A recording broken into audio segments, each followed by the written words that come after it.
گاؤں وہاں بھی ہے، پورے گاؤں والے آپ کہاں تعریف دے رہے ہو؟ حضرت نے فرمایا نا مجھے تو جانا ہی جانا ہے، مجھے جانا ہی جانا ہے۔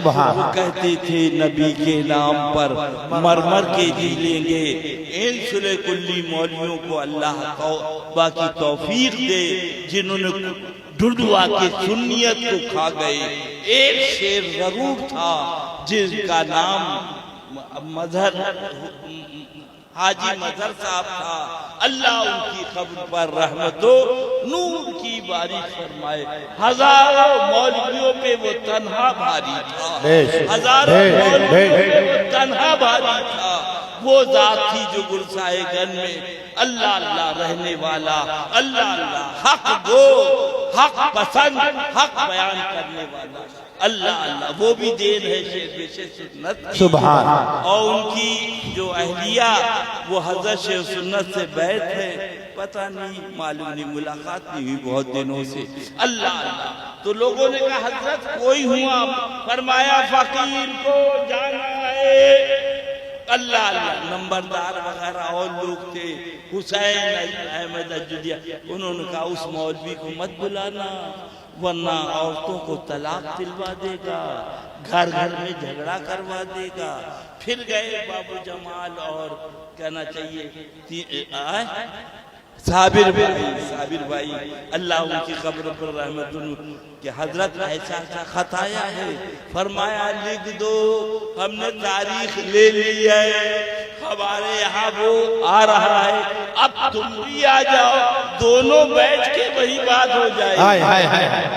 سبحان۔ تاریخ یاد کرو، یہ ان کے باپ کی دی ہوئی سنیت نہیں ہے۔ مولوی توبہ کر لو، ڈرو، تم نے حضرت شیخ سنت کی کھیتی کھائی ہے، سلے کلی پیروں کو بلا بلا کے گاؤں کو تباہ کر دیا، برباد کر دیا۔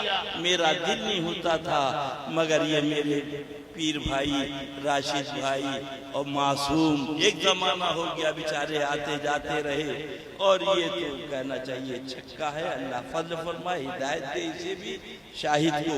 صوبے دار تھے وہ اللہ کو پیارے ہو گئے، اور ایک اور تھے کہنا چاہیے میڈیکل اسٹور والے صوبے قدرت اللہ بھائی، اللہ ان کی قبر پر رحمت و نور کی بارش فرمائے۔ تو یہ بتا رہا تھا اللہ اللہ، آپ نے کھاد ڈالا، آپ نے بیج ڈالا، آپ نے بویا، فصل آئی اور آ گئی بارش، تو آپ رونے لگے، ہاتھ اٹھ گئے، مولا یہ ہمارا گیہوں سڑ جائے گا، یہ ہمارا گیہوں سڑ جائے گا، تمہاری فصل پر بارش آئے تو تم رو۔ یہ حضرت شیخ سنت کی فصل ہے، سنیت کی، اس میں جب کہنا چاہیے یہ قہر تم ڈالتے ہو تو ہمارا دل روتا ہے کہ تم ڈنڈوا کی سنیت کھا گئے، سنیت کھا گئے۔ ارے مرو، ڈرو مرنے سے، کیا منہ دکھاؤ گے قبر میں اور کیا جواب دو گے حشر میں؟ یہ مولوی سب کھا گئے تم کو۔ اعلیٰ حضرت نے 150 برس پہلے لکھ دیا کہ تم چرواہے کہلاتے ہو، یہ نہیں چروائے ہو، بھیڑیے نہ بنو۔ غضب تو ان مولویوں نے ڈھایا ہے۔ اپنے اس مرشد کو، اس پیر طریقت کو یاد رکھو، اسی نے تم کو سنیت، اور بتاتے ہیں یہی پڑھی تھی نا، صبح زمین و زمان تمہارے لیے مکین۔ اللہ اکبر، یا رسول اللہ، زندہ باد زندہ باد، زندہ باد زندہ باد، زندہ باد زندہ باد، زندہ باد زندہ باد، زندہ باد زندہ باد۔ نبیر گانے مظہر اعلیٰ حضرت اللہ اللہ فرمایا، اللہ خطبہ پڑھا تو کہہ رہے تھے مجمع جھومنے لگا، اور تلاوت قرآن پاک کری اور جمعیت خطبہ کا جھنڈا ذرا غور کرو، سینے پہ چڑھ کر یہاں پر وہیں جامع مسجد کے سامنے، اور اس کے بعد پھر آپ نے نعت شریف پڑھی زمینوں بولے بات سبحان مجمع سب ان کے سبحان ساتھ، اور اس کے بعد سرکار کے فضائل بیان کیے. اور یہ دیکھو حفظ ایمان، یہ دیکھو تب نبی کو لکھا مر کر مٹی میں مل گئے معاذ اللہ، نبی کو خدا معاذ اللہ دیوار کے پیچھے کا علم، سب کتابیں دکھائیں. اللہ اللہ. ایک تقریر میں کیا نام بتایا تھا آپ نے؟ صابر بھائی.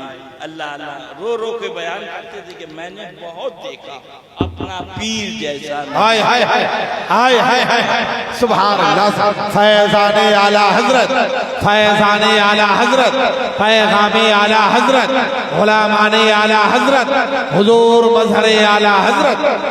سبحان. کیا بتائیں، کس سے کہیں، دل کے پھپھولے جل اٹھے. معاذ اللہ معاذ اللہ. اس نے یہی کہا، سن لو اے بریلی والو عقل کر لو. اللہ اس نے یہ کہا کہ حضور حجت الاسلام جاہل تھے، حضور مفتی اعظم ہند جاہل تھے، حضور ریحان ملت جاہل تھے.